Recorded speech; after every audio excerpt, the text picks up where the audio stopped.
Every day I feel a seeping dread, like dry bones rattling already dead.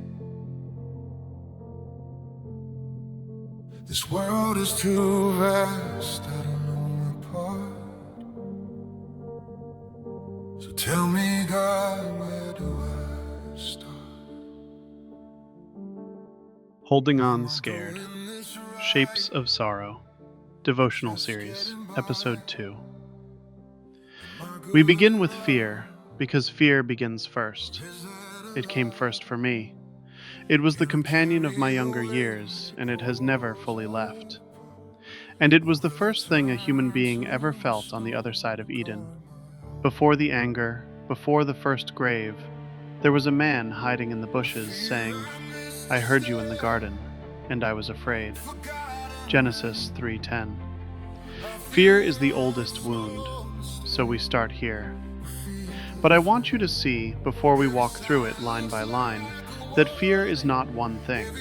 It is a family of things, and the song moves through them on purpose, because that is how it actually works in a life.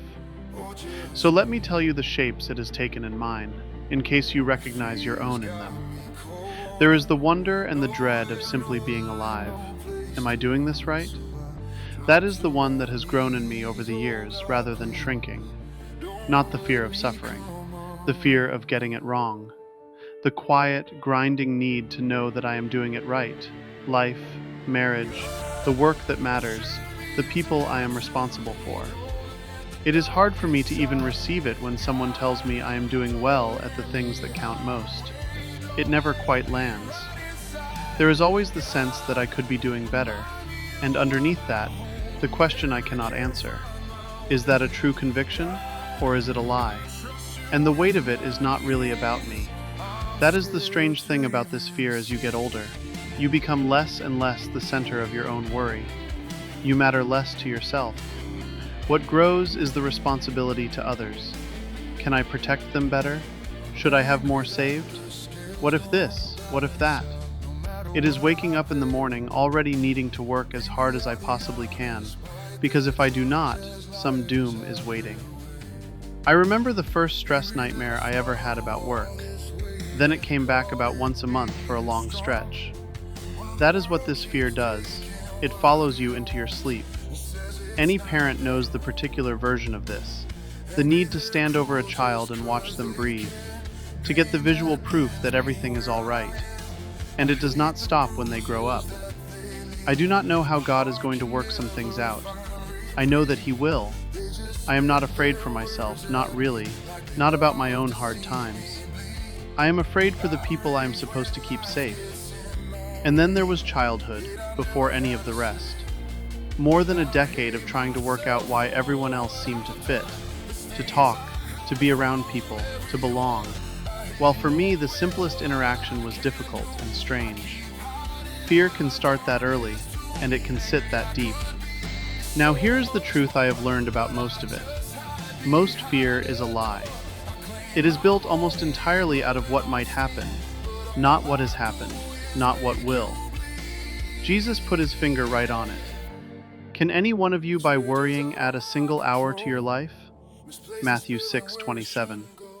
Do not worry about tomorrow, for tomorrow will worry about itself. Matthew 6:34. Most of our fear is us reaching into a tomorrow that has not come and dragging its imagined weight back into today, where it does nothing but crush us. So yes, fear contradicts faith. We do have peace in God. It is real.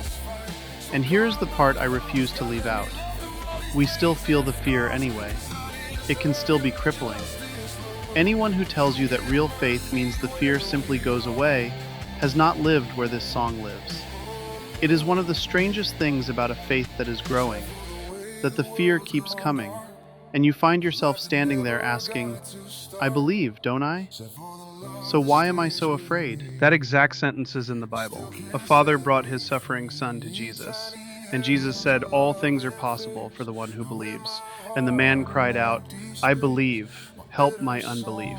Mark 9:24. Faith and fear in the same breath, out of the same mouth, in the same instant. And Jesus did not rebuke him for it. He healed the boy.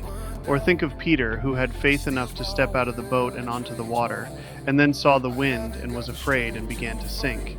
And the same hand that had been there the whole time reached out immediately and caught him. Matthew 14:30-31. The fear was not the end of his faith. It was the moment his faith turned into a cry. Lord, save me.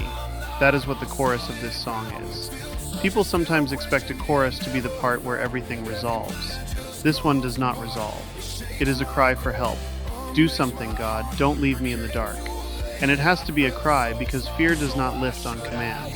The most you can sometimes do is hold on scared, like a child gripping a parent's leg, and call out for the one you are holding on to.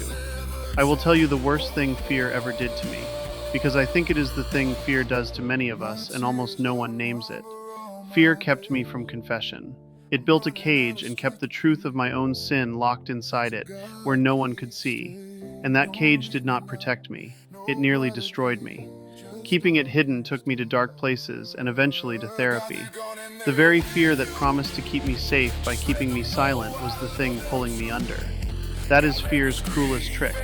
It tells you that you are protecting yourself, while it slowly locks you away from the very people who love you most. God did eventually open that cage, in his own time and his own way, and let me out of it.